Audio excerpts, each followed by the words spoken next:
This is Tear Off the Tape, a project from the group at I Got Mind, discussing the often overlooked emotional and psychological toll of trauma. Now, here's your host, Bob Wilkie. Really excited to share this story, in traveling around to different communities and doing different things.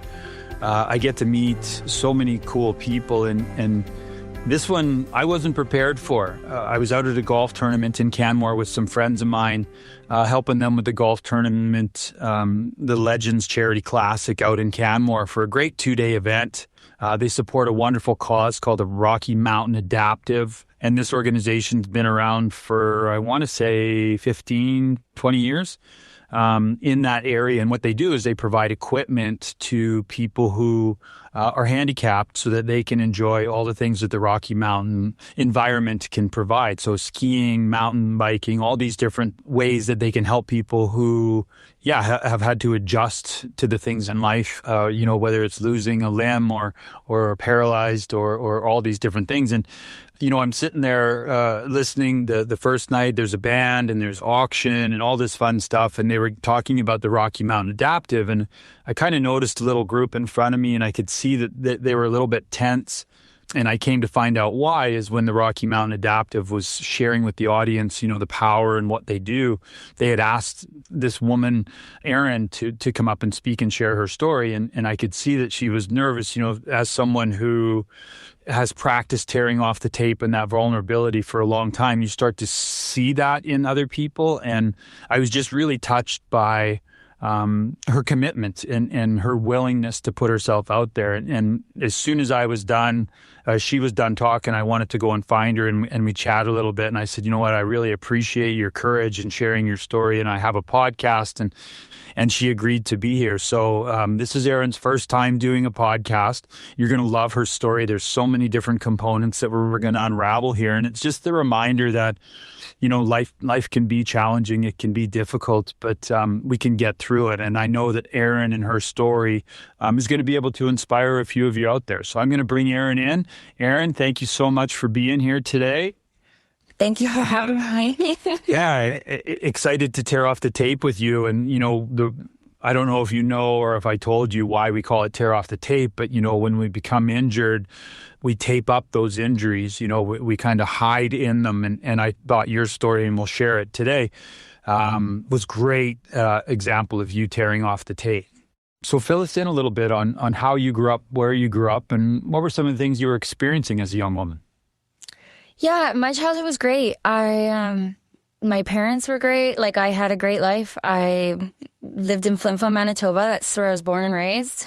So I understand the hockey world very well. I have 2 brothers that play hockey and now a nephew. And it was just, we did a lot of outdoorsy things because that's what Flin Flon is. We spent a lot of time at the lake. I was pretty much a tomboy. All the boys I grew up with were my cousins and friends, and brothers were majority boys. I do have a tight-knit group of girls, but they're a lot like me. So, yeah, it was a great childhood. I can't complain. Growing up with brothers in Flin Flon and the history of, sport in Flin Flon, you talked about hockey. I see you got your shirt on. You can show everybody your Flin. Yeah, Flin representing for sure. What were some of the things that you saw in that community? Because a lot of times the community can really influence us. And I know as we get into your story, there's some other questions I have for you. But what were you seeing within that? You have brothers that play hockey. What were some of the experiences that you saw, maybe that were a little bit concerning, that you saw people struggling with things? We definitely didn't talk about anything, not just in our household, but that was our whole community. I'm 80s born, so it was a time. There was you didn't talk about anxiety or mental health or insecurities or anything like that. I think my parents wish they knew what they know now, but the thing I still have to say about Flin Flon is they still have banded together for me, even though I've been gone for 20-some years. Everyone still bands together. Hockey teams, I find everyone was close-knit, but there was a lot of teasing and stuff you'd see too, right? I did grow up pretty tough growing up with the boys. Wasn't a lot of crying and that stuff. So, yeah. It's interesting, right? We did grow up in a period where We didn't talk about those things. And I don't think what I've learned now is it wasn't that we didn't want to, it's that people didn't know how to. Yeah. And you talk about your story and the experiences and how the community, even now, right, goes back and supports. And I think that's the beautiful thing about small town. When we went through it in Swift, I wouldn't have survived without that community and the support and the love that we showed each other. Growing up in Flin Flon, I'm sure there was lots of different experiences and things within that community that you saw that were traumatic. Any of those that kind of come to the forefront, things that happened in your community, maybe to some of your friend circles that, started to show a little bit about what trauma is?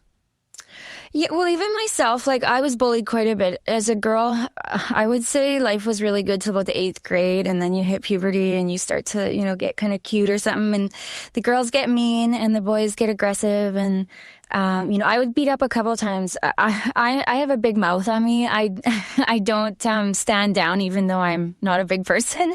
I always stand up for myself or my friends, and it got me in trouble a few times, but I guess no regret, because it was standing up for the girls who wouldn't say the things or do the things. But yeah, I took a couple of beatings, because of my mouth and standing up for myself. And but it also tore me down a bit, because by the time I hit high school, I was too scared to try out for teams. Even though I've always had an athletic ability, I just was too fearful of the girls. It's a rough place to grow up. It's tough. I see my brother was a big fighter in hockey, and I watched him break his jaw, his collarbone. I feel like I've seen a lot, yeah, great. Seeing and experiencing those things, right? Especially at that young age, it does turn us off. You described very well how we become avoidant in life. Mm-hmm. Right? Yeah. You get bullied by some of the girls, and it gets difficult to do things, and I'm not going to put myself out there, right? And that's unfortunately what trauma does. And I think bullying too, I love that you bring that up, because that was something I went through at 16 while playing major junior hockey. It was the worst bullying I had ever experienced within our locker room. And I just couldn't understand how people could do that. What were some of the things that were going through your head when these girls were being so mean? And right, it's hard to figure out sometimes why people do that. Yeah, I just didn't understand the hatred, right? I kind of just lived my own life, I didn't get involved in too many people's business, but I don't know. They really, I'm talking my very first day of high school, I couldn't leave the school because the girl was, chasing me down. So there was some pretty rough goes in high school, for sure. Especially, jealousy and stuff like that. When you're blissfully unaware of the jealousy and then you take the attacks for it, it's something.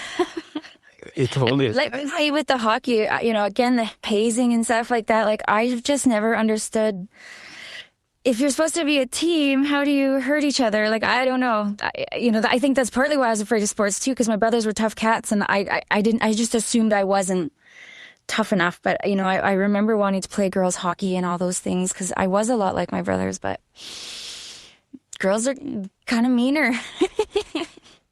Definitely, we see that with the groups that we work with, right? The young women tend to be much more emotionally, just nasty, right? They know how to get to that underneath the skin and how to really hurt the feelings, whereas the guys, like you say, they'll just beat the crap out of each other. Yeah, and then expect no one to say anything or feel anything. So I kind of seen both sides of it, where, I tried with girls. They just, I got along better with boys. I don't know. It's interesting you say, you growing up with the brothers and kind of being that tomboy, but then it's the interaction with the females, the other females, that really starts to cause you to pull away. The other thing that I wrote down here was you got in trouble and beat up for standing up. And I think you bring up another good point, why a lot of people in the world today don't stand up is because we have those experiences as young people standing up and doing what's right. But then it's very painful to do that. And so we experience that trauma. And it's okay, well, I'm never doing that again, right? I'm never standing up. I'm never trying to help somebody else, because it comes back and it's more painful for me. So I'll just kind of step to the back, right? And kind of hide into the background. Was that something that you found yourself developing a tendency towards? A little bit. Like, I was always very, very, like, when it came to my girlfriends, because I had so few, it was just, they were my world. So if you came at my girls, I would still lose my mind. I should have learned faster than I did. But like you say, it did make me withdraw because then I was too afraid to, try out for the teams. I hated going to parties. Like, I still get like social anxiety going into a party because of the number of times I'd been attacked or beaten up or, by girls that I didn't even know. I didn't know where the hatred came from because we didn't know each other all that well. But yeah, my girls were really sweet. The ones that I did have, they were really, really sweet. And so, just if someone came at them, I couldn't handle it. So now you're in high school and you kind of got this new anxiety starting because of the scarring and the experiences you've had. You're really making sure that you're protecting yourself from those things. As you get out of high school and you start to transfer into the next phase of life, right? Probably the most difficult for people is that young adult sort of thing. What were some of the things that you were noticing about yourself, maybe because of the trauma, that you were, I think in your speech, what really touched me the most was how adverse you became to taking any kind of risks. Like, I still remember in grade 10 just wanting so hard to try out for the volleyball team. Because I loved volleyball, but I was so terrified. Like, me and my girlfriend even got there to the school for the tryout, and then she went in and I didn't because I just couldn't surpass that fear of, like, girls hating me. And I did hair for a lot of years, so I worked with mostly women. And it was a good and bad experience because you meet a lot of girls that, they're really lovely, but some are quite wild. But they were good for me because, I became a little bit less fearful of women in general. Yeah, the early 20s are hard because I definitely underestimated myself. Like, when I look back, there's a lot of schooling and stuff I probably should have went for. But again, I was just so insecure and I didn't feel I was smart enough or just chickened out. There's no better way to say it. I just would get so fearful and in my own head that I just would think, no, this is a bad idea. Just stick to what you're doing kind of thing. Yeah. And that's the unfortunate thing that, these conversations, I think, shed light on, right? In the world today, I think it's even harder for some of these kids to put themselves out there because it's not just at school, right, that you can experience those types of things. It's everywhere, right? And with these kids so dialed into the social media stuff, like, it's dangerous. I don't think I would have survived the era of social media as a kid. Like, I really don't. I would have been one of the ones that was chosen to be. And you see why we have so much, unhealthy, toxic stress that these kids are dealing with, the anxiety, and unfortunately, some really sad endings to things.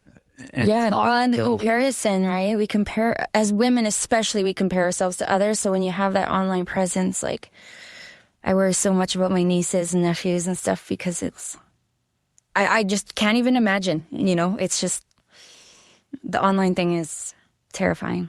The interesting thing in the work that we do, Erin, we go and work with these young people and we start talking about, our habits and some of the things that are good for us and not good for us. And it's amazing how all of these kids recognize how bad social media is for them. And when they make that commitment to themselves through our conversations like this, and they delete it, how quickly they report how much better they feel. A couple of weeks will come back and they're going, oh man, like, my life is so much better because I've eliminated all my social media. And it is very traumatic part of the world that I think a lot of people underestimate, but no different in our time. Those experiences that you've described so far, people are just like, oh, toughen up, brush it off.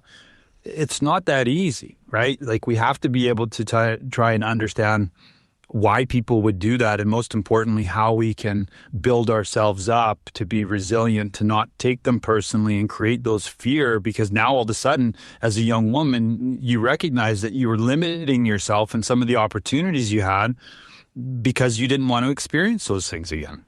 Yeah, big time. I wish I wouldn't let those fears stop me because, like I said it in my speech, but I'm quite an adaptive athlete and I wish I would have known what kind of athlete I could have been with full body, We get into that young womanhood and there's some things that are going on. Are you still in Flin Flon or are you moving somewhere else? What are some of the experiences that you're having? How are you pushing yourself and what are you dealing with as you push yourself? Yeah, one of the best experiences I ever had actually is I moved back to Flin Flon after going to school for a bit, and I went and worked in the mine there. And it was quite amazing. Like, it really made me realize, like, oh, I'm strong for a girl. Oh, I can do these things. Oh, I can make money. I would say it definitely helped my internal love for myself a little bit. And I started kind of figuring things out and deciding what I was going to do. And so I did move to the city. I moved to Calgary and started doing hair full time here after I'd saved some money and whatnot. Life was pretty good, because you're older, you're only making friends with the ones you want to make friends with. I was a little bit less insecure because it wasn't everyone from home. It was new people that didn't really know me. I could kind of get back to my old self, Well, it's interesting you bring up that working in a mine actually built your confidence, right? A lot of people, especially women, wouldn't think that would be an environment that would help them realize some things about themselves. How? What were you learning? What was the difference? Because I guess I went back to my childhood, Erin, of I didn't mind being dirty. I didn't mind hard work. I liked getting a sweat on. I think I tried so hard to be so girly for a while there that I just completely lost myself because I wasn't that type of girl. I still remember my first date at 13. It was an older boy. He was maybe 15 or 16. And him mocking me, said I had dirt under my nails. But I was 13 and I had been at the lake with my dad and this all felt normal. And so instances like that slowly made me more insecure of oh, well, you can't have dirty nails. Oh, well, you better wear makeup. Oh, you better do this, do that. And then working in the mine again kind of just brought back childhood Erin where, and I lived with my brother and a boyfriend at the time. So we spent most of our time going fishing and doing the boy things again. So it was just a good time to find my old self a little bit, right? Especially before I moved to a big city all by myself. I mean, what a huge challenge there. It's really interesting how you're describing that because, that what I continue to learn is that when we're born, that's the purest self that we are, right? There's our authenticity. And as we're young, depending on what's happening in our lives, you grew up with a good childhood and your parents, so it's easy to be authentic. But as you get into school and experiencing all these other things, we start to lose that authenticity. Now we're trying to be what we think other people should be. So that self-image, we get very confused. And this can really cause a lot of pain for a lot of people because we don't know who we are. We're trying to be all these different things in all these different places. I think what you described was you were finding yourself a little bit through the mine and then moving and these new experiences and putting yourself out there. And I think, Erin, that's a big part of our growth is continuing to push ourselves to be in different situations. So you're in Calgary now, you're starting to experience some good things. What's next in your life? What happens now? What happened now? So after moving back, it's kind of ironic, but I met my husband in Calgary, although we're both from Flin Flon. His dad was actually my dad's boss for years and years, but a bit of an age gap, so we never really met on a romantic level. So yeah, I met my husband, did a lot of traveling before we had our child. We had our child a little bit later in life. Yeah, we just did a lot of traveling. It was really great. Had a lot of good times. Again, just started to learn more about myself. I really like music. I really like metal music. I really like going to shows. It was great. I quite enjoyed my time in Calgary for sure. And I got to live on my own, which was something I never really got to do because I always had boyfriends growing up and I had gotten out of a really bad relationship once I left the mine and moved out here. So it took a bit to build confidence around boys because I was a little bit nervous around the whole dating scene. But I made a lot of good friends here, guys and girls. It's been good. I can't complain too much. But yeah, it was great. Met my husband, did a lot of shows, did a lot of traveling. And then we had our son. I was more into my 30s then, but yeah. How was that experience? I know I was terrified when we knew that we were going to be parents. Yeah, well, you got to understand, my husband was 40 and I was 33, and we both had separate family doctors and both were told for years and years, you're never going to be able to have kids. Just stuff that's gone on with your body and your body. My husband's had a lot of car accidents and stuff. So he's had some strain on the body. And then just myself, I had a lot of female issues because we're kind of the generation of birth control where they would just hand it out to you. And then I ended up with a bunch of issues. So yeah, they just kind of told us we couldn't have kids. So it was very shocking when we very shocking when we got pregnant, because that's something we hadn't really put into the plan, right? We were told that wasn't going to happen. So you got 9 months of this. What are some of the things that you're experiencing? I know there was so many ups and downs. Yeah. Everything's fine now. Maybe it's not, right? All those different things. That could be very traumatic as well as you're trying to, right? Creates lots of stress internally, externally within the relationship. Makes it really difficult, doesn't it? Yeah, it was a lot of change very fast. Like, we didn't actually know we were pregnant. I was about 3 months already by the time we figured it out. So we had about 6 months to kind of get our ducks in a row. I really remember being fearful that my husband wouldn't be excited. He was, which was great. But yeah, for me, it was just a lot of nervousness in the beginning. I was older, so I didn't want to, end up sick or losing the baby or anything like that. But yeah, it was very terrifying. I had never planned for children like some of my friends had. So I was lucky I had girls to lean on. Like, my girlfriend is a Lalache leader, which is like an attached parenting kind of style. And so I leaned very, very hard on her because her kids are amazing. And they were good friends of ours. So I was pretty blessed with the people I had around me, and they had all done it already. We were probably the last couple. So we were lucky with friends, but for sure, there was a lot of turmoil going on internally, and I definitely suffered the postpartum and all that stuff. But I was unaware at the time, right? I'd be really curious if you're okay to talk about that, because I think it is something that a lot of women have experienced, but not necessarily talked about. I know when my wife and I were going through our lives together, there were some miscarriages in there. There was a stillborn in there. And, that was just an awful, awful experience for both of us. And we didn't know what we were going through. We didn't know how to talk about it. It made it very hard on the relationship. Lots of times we weren't sure if the relationship was going to continue. When you get into postpartum after giving birth, what were some of the experiences that you started to have that, might help some of the people out there understand what to watch for, how you can even end up in that, and how do you get out of it, Erin? My story's a bit different. The way I came out of it, it took quite a while because my child ended up very sick. But prior to that, I would say I was very depressed about my body. Like, I was the same size my entire life, and then all of a sudden things didn't look the same. And so I was very, very, very depressed about the way I looked. I also had some thyroid issues, postpartum, so that didn't help. I couldn't lose weight. Like, I remember, we didn't get married till after we had our child, and I remember just pretty much living in the garage on the elliptical, and nothing was coming off. And then finally a doctor realized, no, your thyroid's not producing anything, so you're not metabolizing. So, you're trying to basically starve yourself, but you're also trying to feed your child, and just, it was, you're not sleeping. I felt like the worst mom because I didn't always, I always loved him, but there was always this small part of me that was like, what have I done to my life, right? Because I never thought I was meant to be a mom. I thought, God or Mother Nature, the higher power, made a mistake. I just never thought my feminine was strong enough for being a mother. But yeah, my son has been my saving grace. I love him so, so much.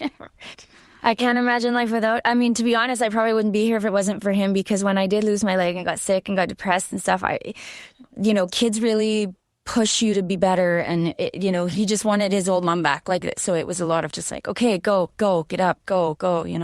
Yeah, a big part of my story, and I know that you've seen the documentary. The thing that really pushed me to get better was the birth of my daughter. Right, I was responsible for that life, and I needed to get my shit together because I was not going to be any good, and that was really a driver, kind of like you're describing, right? It's like those times when life is hard. And the community, I think it's great to get better for someone you love rather than yourself. Why is that, right? I don't know. I don't know either. But I think it really stresses the importance of community. That's the one thing when I think about all the different traumatic experiences I've had in my life. It was the community around me that really, I felt the love, I felt the support at those moments when it was vital, because had I not had that, like you said, probably wouldn't be here. I also found I'm not sure if it was yourself or someone else said, it was great to have the community's hugs and love and all that stuff, but there's still something deeper inside that you know, you have to deal with. Again, it took me a long time. My son was like 14 months by the time I finally slowly started getting it together. But yeah, that Humble bus crash was kind of the turning point for me, ironically. Yeah, we talked about that a little bit just as we were getting ready for this. So I'd be curious to explore that a little bit more. At that event, when I got to meet you, we had brought Ryan Strasniski with us. And first time I ever met Ryan was, I think, 2 days after the Humble bus crash, when we all flew out to Saskatoon to support the families. And Ryan was just... He blew us away because, you know, everybody was so impacted and there was so much pain. When I met him for the first time and he had learned already that he was paralyzed, right away his attitude was, well, I guess I just go to the, you know, I'm sledge hockey, you know, like right away he just had that attitude about him.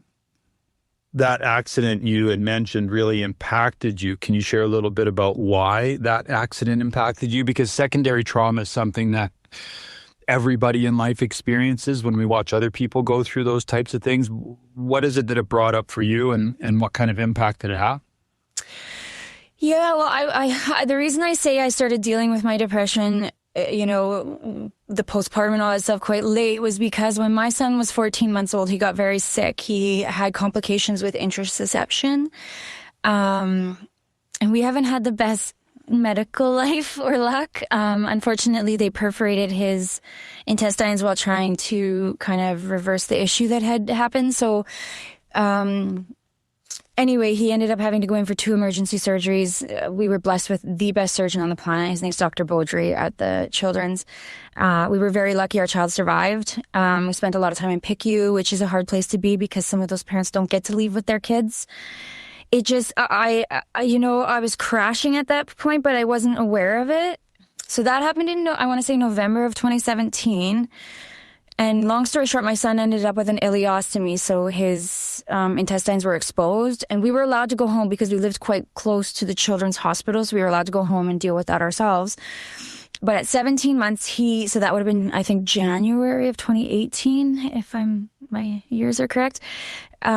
He went back in to have the ileostomy reversed, and the surgery was super successful. You know, they had said once he gets up and starts walking, you can go home. And like our son was up and walking within 2 days. He was ready to get out.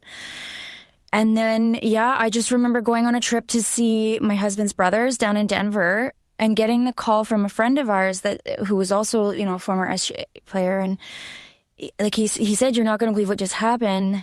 And I just found myself obsessing over the details of like the crash and how many kids had passed because they weren't saying much at first. And I don't know, when that crash happened, I crashed. Like I couldn't get out of bed. You know, it's like all the trauma hit at once because I kept thinking about these moms and dads.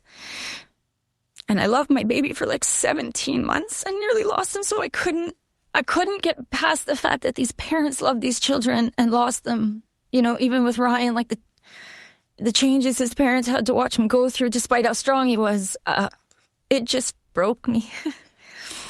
I felt so bad for all those people. I didn't know how to help. Yeah, it was, for some reason, that was the time that I finally started. I mean, I went into a doctor and they diagnosed me with anxiety and did a psych test and all the things because I crashed. Yeah. Definitely a hard time because of the impact that affects so many. And that's unfortunately, you know, the traumas we experience in life, whether it's watching the news in the morning and hearing about earthquakes or, you know, bus crashes happen all the time all over the world, right? So every time I hear one of those, it's like automatically I go to the pain that those people are going to feel. Right. And that's what I think connects us a lot as human beings, and why things like this are so important, Erin, and people like us sharing our stories is because there's a lot of pain out there. And you know, if you want to live a big life and you want to experience all the wonderful things that life has to offer, we have to be prepared that some of it's not going to go well. And, you know, how do we overcome that? So you go through the diagnosis, you have that experience. You say you crashed. What starts to happen for you next? What's the next chapter here? Yeah, I just remember for a while, like not eating, not sleeping. Again, like just obsessing over every detail of the bus crash and not realizing that this was my own way of dealing with my trauma with my son. Yeah, it was just a hard time. Like I don't know. I don't know how certain people get over their traumas, because to me, with the stuff we've been through, if it's any worse for someone else, I can't fathom. Like my mind can't picture how you move on, right? I didn't understand how these families were going to move on. And that's why, when you brought Ryan to the RMA thing, I was like so nervous once I saw him, because I was like, gosh, this guy does this for a living. Like, he's been through way more than I've been through. I felt super uncomfortable instantly about speaking in front of him. But, like I often say, trauma is trauma. And once it's affected you, you understand other people with trauma a little bit better. And now, more with Bob Wilkie and Tear Off the Tape. A very famous bumper sticker, shit happens. Yeah, it's true. And I truly believe, like, if you didn't have bad things happen, you wouldn't know how to appreciate the positive as much. Like, I mean, I ski with one leg, and it was humiliating in the beginning because everyone's just staring. But eventually that became motivation of like, shit, I gotta get good because all these people are watching. You can't fall. Don't fall.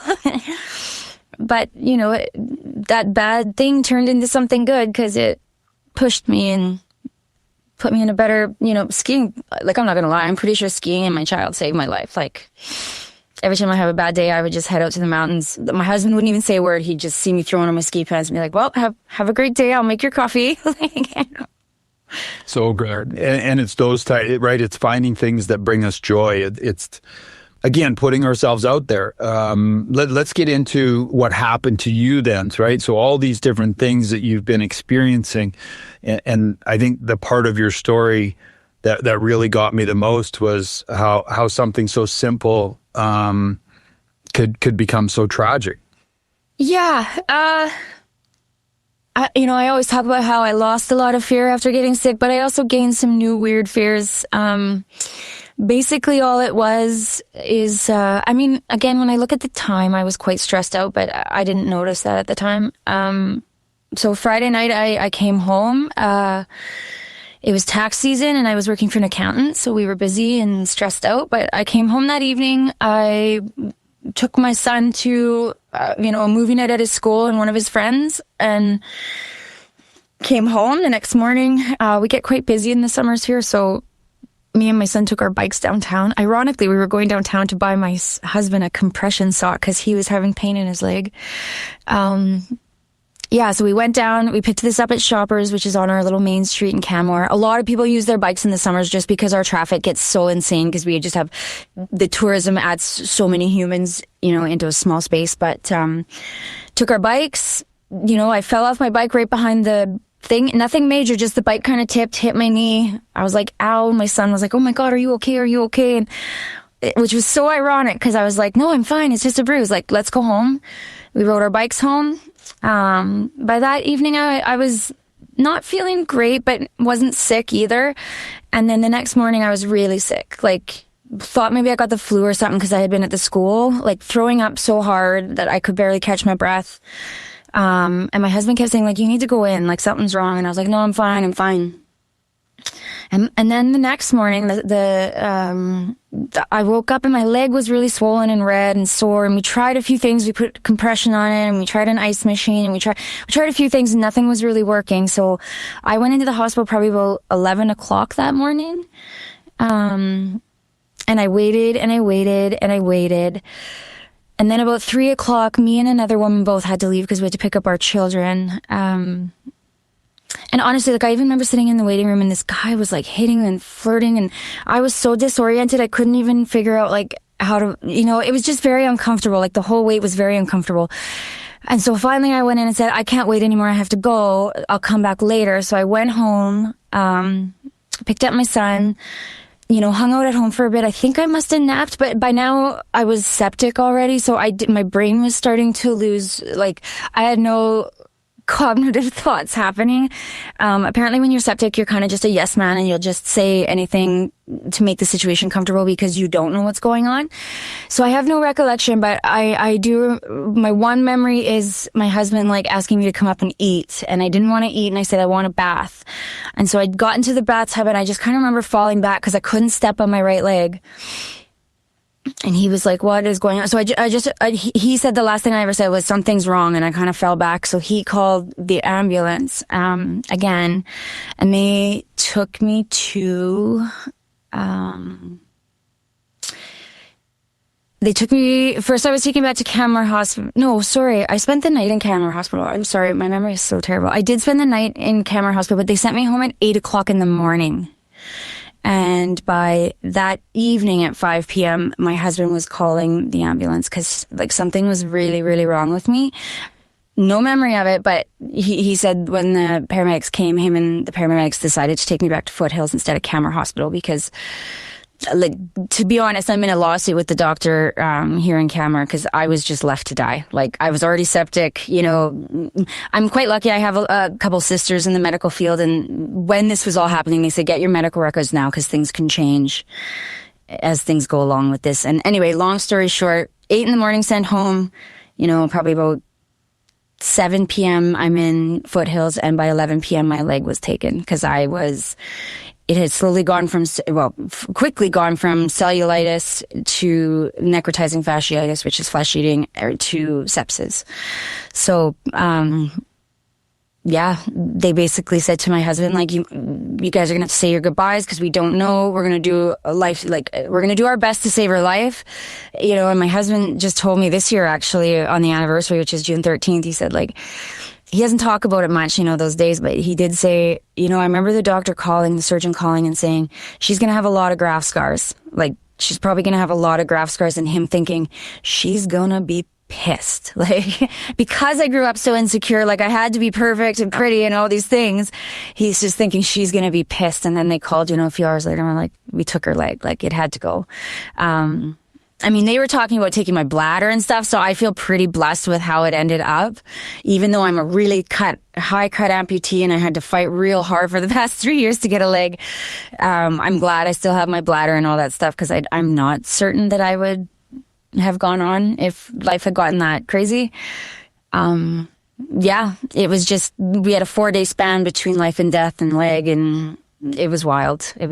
I didn't realize what a wild ride it was for my family because they were, all there at the time, until we started the lawsuit and my husband started talking about his experience. It was so hard to hear, like, my poor child, the things he witnessed, you know, paramedics coming in. We were new to our building, so the neighbors were all like, what is happening? Like, because we're quite a bit younger than most of the people in our building. And it was just crazy. Like, I cried so hard when I heard his side because I don't know that I could have done what he did.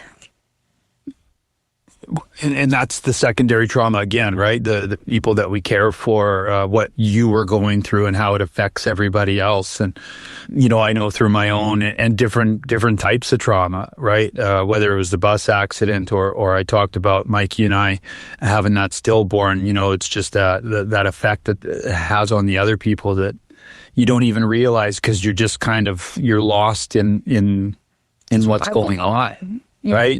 That's exactly what it is, survival mode. Yeah. Okay, so you start to get to be able to realize the scope of what's just happened to you. What's happening now that you realize that you don't have your leg anymore? Yeah, so I was in a coma for about 10 days. And you know, the sad thing is, and it still makes me so sad today, I realized how thin I was long before I realized my leg was missing, like when I first woke up, which is such a girl thing. And I talk about that part a lot with women, especially because it's very upsetting to me that I remember like touching my body and being like, oh my God, like how did I do this? I'm so skinny again. And well, because I hadn't eaten in 15 days, I was on a tube diet. And then, I finally looked down and noticed the leg was missing. And I just remember not knowing what to say and not, and my husband was holding my hand and saying like, we're going to get through this together. And all I could think was like, who is this person? Like he looked so different. He was so gaunt and thin and hadn't slept, had these black eyes. Like I didn't know who he was when I woke up. And then the hospital, to be honest with you, I think I accepted it pretty quickly. Like I remember a couple nurses saying to me, I think you're going to be okay because you've accepted it. Because, I was on the 3rd floor in Foothills where a lot of amputations went. And they said, we have like 2 totally separate rooms happening in every room. Like for me, I just wanted to get up and move my body again because everything hurt from laying so long. And so physio would come to my room first every morning because she'd be like, you don't yell at me. Some of them yell at me, and I couldn't imagine. But I guess for some other people's experience, they just weren't accepting it. And it's really hard to move on from there. I was sad. Like I was really sad. I just remember thinking like, I'm not beautiful anymore. Which, as a woman, there's so much pressure to be pretty. It was tough. It was tough when I woke up, for sure. I was very worried about my son, who was only 6 at the time. But, we got through it. I got out of the hospital quite early because I refused to stay. I was really stubborn. I had to wait for one more graft surgery, but they had to wait till my vitals were at a certain position. Anyway, long story short, I planned on being out by June 30th. But I finally did get out July 6th, which wasn't bad. I technically, they wanted to keep me till August and wait to do the grafts and stuff. But I was just like, please, like, let's just get this done. I need to go home. I need to sit in my chair in the mountains. I needed to be with my baby. So they did. They worked with me. I mean, all you could do is ask. Interesting how we can find that drive to do those types of things. I remember my dad lost his leg with diabetes. I'm sorry. And when that happened, it was just such a big deal for everybody. And he struggled to make the decision because, this is the doctors saying, okay, if we don't, right, this is how it ends. And if we do, this is what could potentially happen. And there was a lot of discussion and came down to him making that decision. But it was a real adjustment afterwards in so many different ways, like you're describing. As you get out and you got to go back for the other one. What were some of the things that you were experiencing as you were going through this transition to a new way of living? Because they have you on so many drugs in the beginning, it took me a while to really get sad. Sad, like you're just struggling to survive in the beginning, trying to get your life back. I would lay in bed often and just think like, am I ever going to get in a boat or ski again? Those were 2 things that for some reason, like I just couldn't let go of. I just wanted to be sure I could do those. I remember one of my girlfriends who's a ski coach and runs a ski club said, I said like, am I going to get to ski again? And I wasn't good. For the record, I was not good with 2 legs. I had learned how to ski at 38. Only because we had moved up to Canmore and everyone was always doing it and I felt so left out. So I wasn't a good skier because I still had a lot of anxiety then. But like once I started getting back to life and got on the ski hill and stuff like that, I did start to feel better.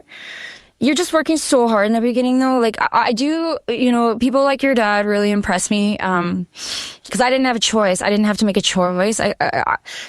They asked me apparently, like I remember telling people at the beginning, my husband signed off on me losing my leg and he was like, babe, it was you, like you signed off. So I feel kind of blessed that I was so incoherent at the time that I didn't know. Cause I think if I had known, I would have said, no. Like whatever you do, don't cut my leg off. Like I feel like that's how shallow us as women especially can be. I just was like, I probably would have said no. But I've sat in clinical appointments since with my surgeon, Dr. Stiegelmar, who is an angel from above. And the last visit I had there, I was in one room and there was an older gentleman in the next room. and he was discussing whether to remove his leg or not because he had chronic pain. He spent a lot of time in the garage, so he was getting little bouts of, infection and stuff. And, the doctors are so clinical about it. Like, I kind of just, because I've grown up around so many men who just, emotions are not okay, and saying you're not okay is not okay. I could tell by like the questions he was asking and the quiver in his voice that he was having feelings, but I don't think the surgeon was understanding that. And I just wanted to go in that room and hug him and be like, hey, let's go for a coffee so we can talk about this. Cause like, I want to tell you some things, So I think about people like that all the time where like, I couldn't imagine having to decide with a good conscious mind that, I'm going to get this leg chopped off. Cool. Took my arm. Like, those people are absolutely the strongest humans on the planet to me. Like, I don't know if I could have done that if it was a choice. I love how you talk about your wanting to support that individual because he couldn't express himself. Yeah, the hardest decisions that they have to make in life, or they've just been through something traumatic. It really is that lack of skill I find in our ability to be vulnerable. And, this fucking sucks. And I'm scared to death. And I don't know what to do. And I don't know what my life looks like next. But those are the conversations that help people out. Like you say, and I just want to throw my arms around them and say, let's go for a coffee. Yeah. Those are the things that we have to be better at, is it not? Oh, 100%. Like, after that meeting with my surgeons, because I would go back to Edmonton and that's when I do my physio too. So I was there for, another week with my physiotherapist, and we talked about it a few times. Long story short, she had a young girl that had come in and lost a leg. And like, I will tell you, I have never cried in front of my physio girl, ever, until she told me the story about this girl. And this woman was about my age, early 40s, lost her hands and feet. And I just started bawling because, again, when you've been through it, you can't imagine it being worse. And then when you hear someone else's story. So long story short, she asked me, my physiotherapist said, can I pass on your number? And I was like, of course. Like, I would love to talk to her. So, they passed my number on to a few people. Some call, some don't. I was told about the Amputee Coalition shortly after that, so I did sign up to be a peer supporter just so that I had the right credentials and, had the background check and all that stuff, because if and when someone ever does want to talk about it to me, like, and not just that, I also had an osseointegration, and I was the first one in Canada to do this form of osseo, so it opened a lot of doors for a lot of other people, because I remember me and my husband going in and him saying, just be honest with them, Erin, you've been through 9 sockets, like, this is not happening with a traditional prosthetic. And I just went in, and I, again, never had cried in front of this team, but I just finally said, like, I would rather die than live like this. Like, I will sign any liability. If you are willing to try it, I will do this surgery. And so they did. So I've had a few girls even call me regarding that, because they were told no for 10 years that they couldn't have this surgery. And then, now because I was the guinea pig, they've gotten it done. So I wish more people would reach out. Like, I think between my 2 surgeons and my local rehab doctor, they've probably given my number and name to like 20 people, and I've maybe heard from 3. But I also get that because you're in it, right? You're in it and you're surviving, and you don't want to talk to some rando. And so I do love going to the clinic. Like, every time I go to the Glen Rose, they have a 4th floor that's all dedicated to amputees. And I always just go up there, hang out, because a lot of them are older and they think they can't do, and I like to have them see me walking and laughing and moving, because I'm like, I just want them to see that this will happen for you too. Especially the older women, like there was one woman, her husband would never show up, and I thought, God, I want to teach you how to like love yourself so you're not so sad about him being such a turd. Because I don't think he meant to be. It's just, again, older generation. He probably didn't know what to say or how to deal, or she was very tough in her own right. So she probably didn't even tell him how low she was getting. I think that's the hard part. I've been doing this for a long time. There's so many people that I meet that you just know, Erin. They just, like, if you can just have a conversation for an hour, that, but they can't get themselves there, right? And I think that's, again, why we do things like this, is because if they listen to our stories, Erin, right? If we share this with people, all of a sudden they go, okay, maybe it is worth having a conversation, because when we do tear off the tape, right? Yeah, and to be honest with you, like, my own trauma came up in there, because my cousin had came and stayed with me, And I remember saying to her a couple of times, I want to go sit at the cool girls' lunch table, like, because it was, an older generation of women, and women scare me. So the first time she said, well, let's just go sit with the older gentlemen because they don't scare you as much. So I sat with the older fellas my first lunch, and then I started sitting at the ladies' tables, and I think it was good because, like, I think because I was so much younger, and whether I was chipper or not, I was going to put a face on for them because I was like, I want you people to know, like, no, your children are probably gone and grown and all these things, so you don't have that little heartbeat pushing you along here. But I wanted them to see, like, if I'm 40 and I can move on from this, you can do so at 60, 70, whatever they were, So you get an opportunity to meet with the Rocky Mountain Adaptive, right? All these things you're starting to realize, and you're starting to live differently and look at life differently. It sounds like, Erin, better than you've ever looked at it before. All of a sudden, this Rocky Mountain Adaptive comes into your life. How did that change things for you? Oh man, I can barely talk about them. I'm going to cry, but I remember harassing them starting like September. Like I started calling in September, and they were like, okay, like we don't start our winter programs for a couple months. And I said, okay, but I need to be first on your roster. Like I need to be the first one, and I need to get out to Norquay. Like this is a must. I just want to see what I can and can't do anymore. So by November 27 of 23, so I think I had been missing my leg about 5 months.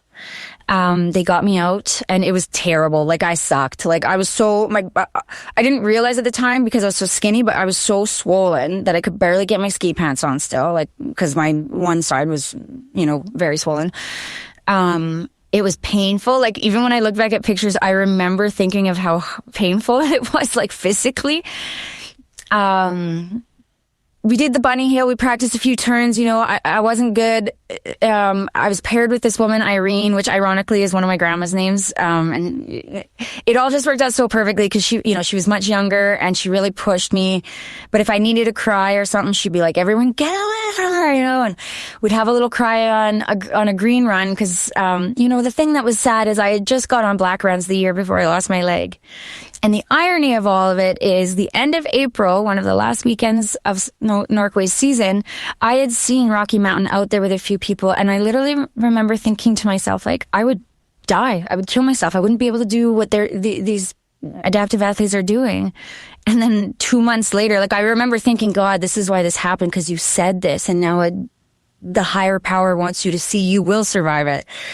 I mean, obviously not the case, but anyway, yeah, we went to Norquay a couple more times. They had me do a few more tryouts, and then by January, I was in a full-time class, and like I told you, I think because I focused so much on skiing and my child, like I had those two things to focus on, the depression was slowly like vanishing. Of course, until spring, and then when ski season ended, The ebbs and flows. I think you bring up a good point too. We find things that bring us joy, but if we can't do them all the time, what do we do now? What have you learned when skiing season ends? What are some of the things that you do for yourself that you've learned? Well, the first summer, like May of 24, I guess it would have been, I got really sad. Like I didn't realize it was planning at the time, but once my therapist was like, we need to make a safety plan, because I was saving, like I hadn't been on the meds. I went off the drugs very, very quickly just because I have a very addictive personality and, didn't want to end up attached to Oxy or Tramadol or anything. So I went off all the meds very, very early and just kind of dealt with the pain because I knew I had this addictive personality.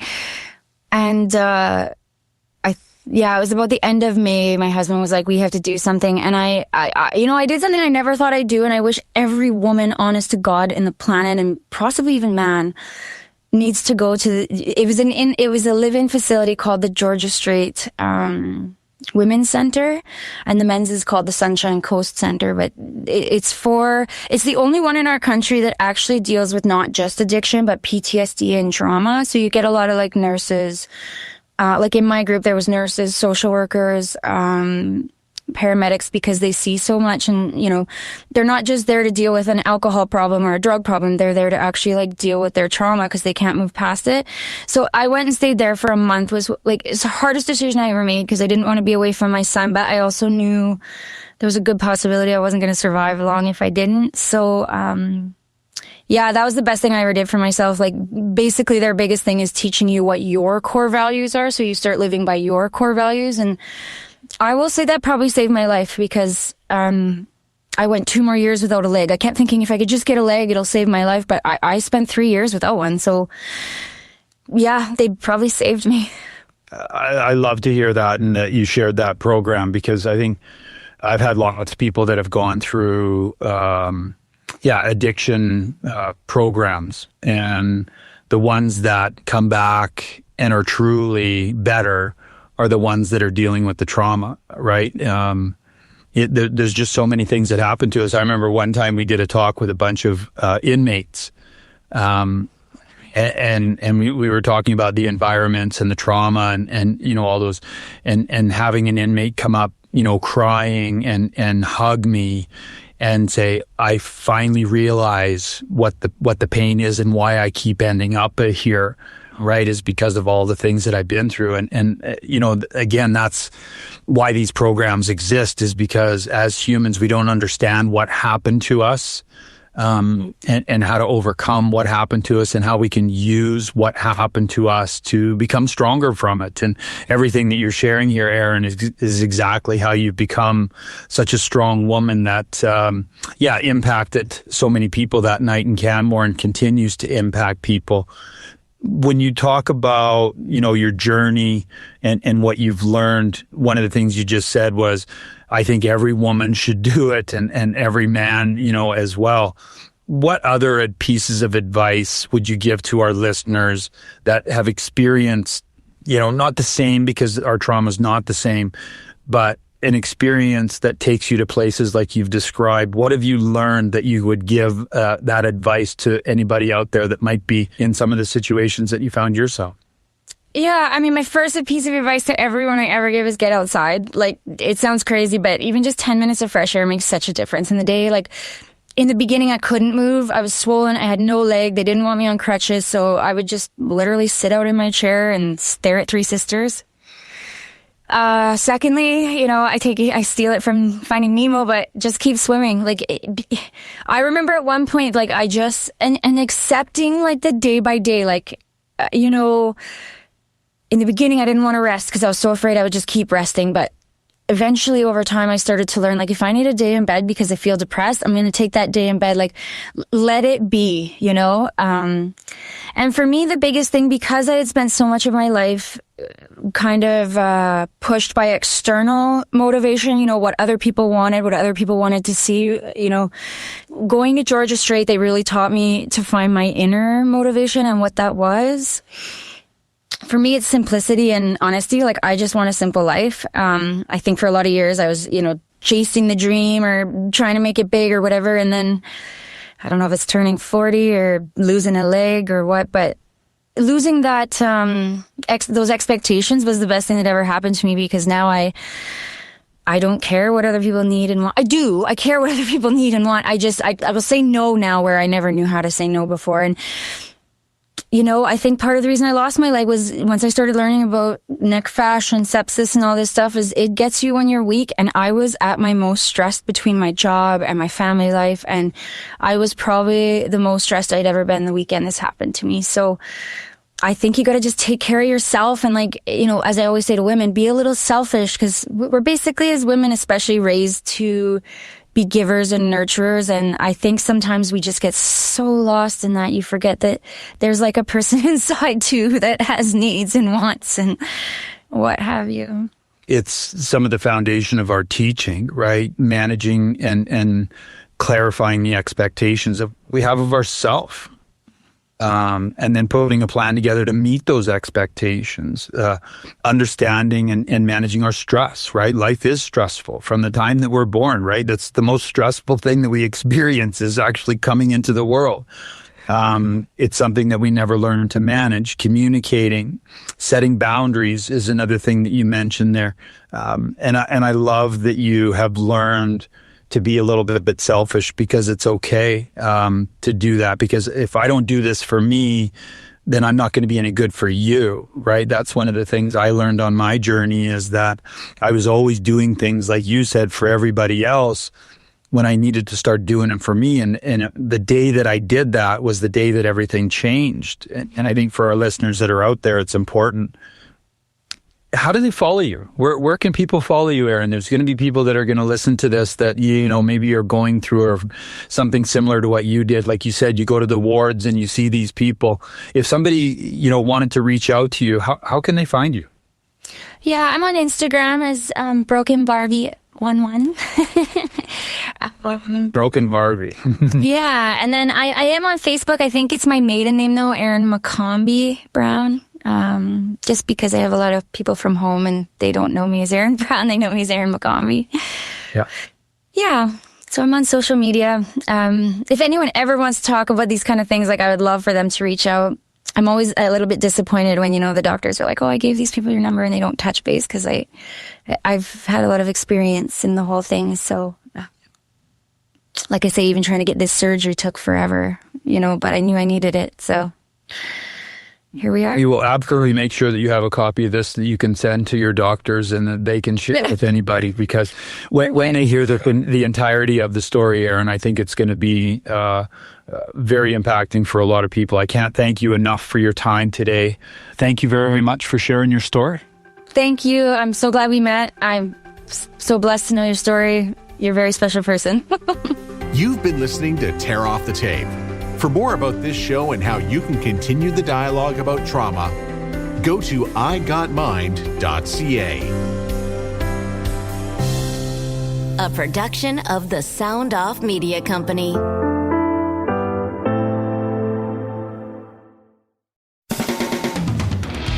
That's the sound that unites everyone who loves music and the stories behind it. The theme song for Records and Rockstars, the podcast born of the radio show. I'm Jeff Woods, inviting you to come listen as I shine a light on music and the rock stars who make it. Join me for Records and Rockstars on Apple Podcasts or wherever you get your podcasts. More at jeffwoodsradio.com.